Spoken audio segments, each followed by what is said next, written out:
coming back to school with me. We could have done it all so easily. Hi, my name is Craig Thompson Wood. I'm the board game teacher. Thanks for coming to the classroom. Today we're taking a look at City of Zombies by ThinkNoodle Games. So first off, I'd just like to say a big thank you to ThinkNoodle Games for sending me these copies of City of Zombies as well as Time Squared and Elena's Animals, two other games that they make. I'd like to also say to the viewers that I'd like to believe that my opinions on these games are unbiased, regardless of the fact that these were donated to me.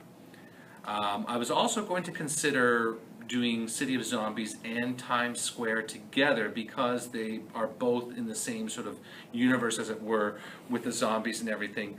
But I really felt I would want to do each game justice. They're both different in their own way, and each one might be considered differently for classrooms.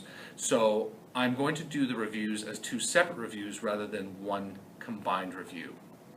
So let's get a look at the report card for City of Zombies. So looking at the number of players, I give this game a B+. And I give it a B+ because it can play solo and it can play up to 6 players. And so depending on the number of players that you're playing, it can accommodate different numbers of groups as well as the solo play, which I just think is really great. For the learning, I give this game an A+. And I mean that sincerely. I mean, I have played this game a few times now with different members of the class, and I've always made sure to also include some of my students who are my more reluctant math learners. But in playing this game, that may happen at first, but as the game progressed, I found them being more and more willing to manipulate the numbers and to play with the numbers and to do what they needed to do in order to help the team to win. And I just found that their engagement in the game and their learning that happened in the short space of time that we were playing was amazing. It's just such a great, motivating way for kids to learn their math facts. And even though exponents is not something that we teach in the grade 5 curriculum here in Ontario, kids were understanding the idea behind it because it's a big part of the game. So I quickly sort of explained to them what the exponents would do and how those would work, and then they were off and running with it. And they were having no problem manipulating those numbers and doing such things to use the exponents and just things. So they were, because they were so engaged, because they were so motivated to work with the numbers, to play the game, they were learning so much from it. And I can't say enough about that.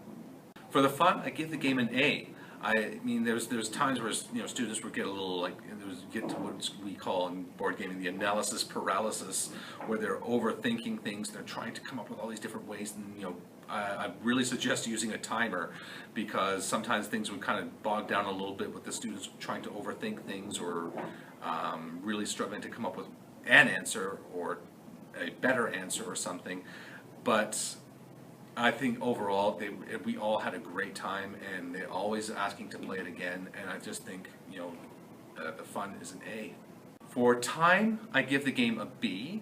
Like I mentioned previously, I think the use of a timer with the students is really important. There's ways you can modify to make longer or shorter games depending on the time that you have, and even within that, I mean, playing to the completion of the game is ideal. And certainly there's a timer built into the game that the students do want to see the completion of it. It gives them that sense of a real ending. But even if we don't make it to the ending, the students still feel happy that they got a chance to play. So I think in future plays with using a timer, that maybe things will go quicker and we will be able to finish more games in the time that we have. The box says half an hour. I have yet to finish a game that quickly, but again, maybe just need that timer. For cost, I'm going to give the game a B, ? Because I don't know what this game is going to cost yet in Canada. ThinkNoodle Games is from England, and these games were shipped over to me from England. So if we can find a distributor for this game in Canada and get this game, more readily available to Canadian schools and teachers and parents and whoever would like to buy this, then I think whatever you pay for this game, I think it is worth it, which is why I say a B, even though I'm not sure what it's going to cost. Because whatever you pay for this game, I think is worth it. It's a great, motivating way to learn, and I think the students are going to love it. Plus which I'll talk about a little bit more, it's a co-op. And co-op games are really great ones for the classroom in other ways, and so that helps to justify the cost as well.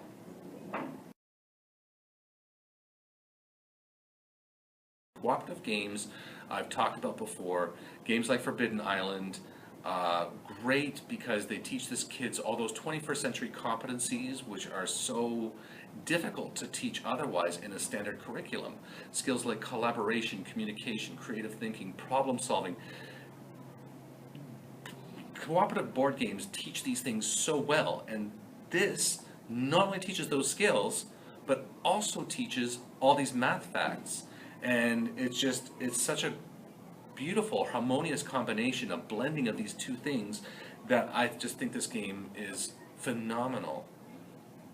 I had students, like I said, who were so reluctant and they were so timid at first to participate, but as the game got on and with the help of the other players, and they were contributing, they were involved, and they were engaged, and they were really excited by this, and I think that's just such a wonderful thing. And that's going to be it for this episode. If you enjoyed City of Zombies, make sure to watch out for my next video, which is going to be Time Squared, which is another game using the zombies from this game, but in a different way. It'll be also a smaller deck, less expensive. So if you're looking for a cheaper alternative to a game which uses the same ideas, but maybe not as big as City of Zombies, then definitely check out Time Squared. But until next time, I'm Craig Thompson with the Board Game Teacher saying thanks for coming to the classroom.